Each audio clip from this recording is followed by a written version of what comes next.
Zakaria se relève du cyclone Chido. Il vient d'achever 4 heures de dialyse ici au centre Sodia de Sainte-Clotilde. Maintenant, je me sens bien là. J'étais très content de venir ici pour chercher mon soin. C'est pour cela que j'ai parlé à mes familles et tout, de ne pas inquiéter.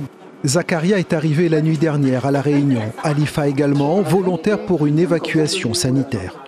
On peut soulager parce qu'à La Réunion, on fait faire la dialyse facilement. Mais elle est très dur parce qu'il n'y a pas de l'eau, il n'y a pas de lumière. Ce service a prolongé jusqu'à 2 heures du matin ses séances de dialyse pour 7 Mahorais en situation d'urgence. Les patients qui sont arrivés hier soir étaient en situation à risque parce qu'ils n'avaient pas dialysé depuis déjà 4 ou 5 jours. Donc ces patients-là étaient plutôt stables hier, on était plutôt inquiets avant leur arrivée. Mais les séances se sont bien passées hier et les patients ressentent surtout de la fatigue, de l'épuisement chez eux. Au total, un groupe de 19 patients est arrivé à bord d'un avion militaire. Angelina Pinault a fait partie du voyage, infirmière en centre de dialyse en mission à Mayotte lors du passage de Chido. On avait aussi anticipé quelques dialyses sur le jeudi et le vendredi, donc on les avait pas mal dialysés en nombre, mais sur des courtes séances.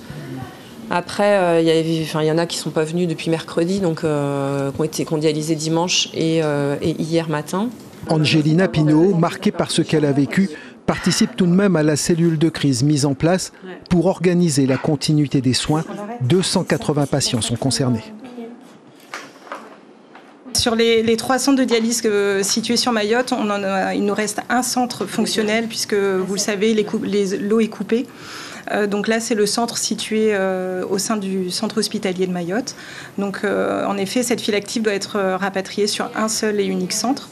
Donc, les équipes actuellement dialysent jour et nuit depuis le passage du cyclone. On était quand même très inquiets. On a encore 55 personnes depuis jeudi qui sont non contactables. Je ne sais pas, ça se dit pas, mais je le dis et j'appuie sur ce mot.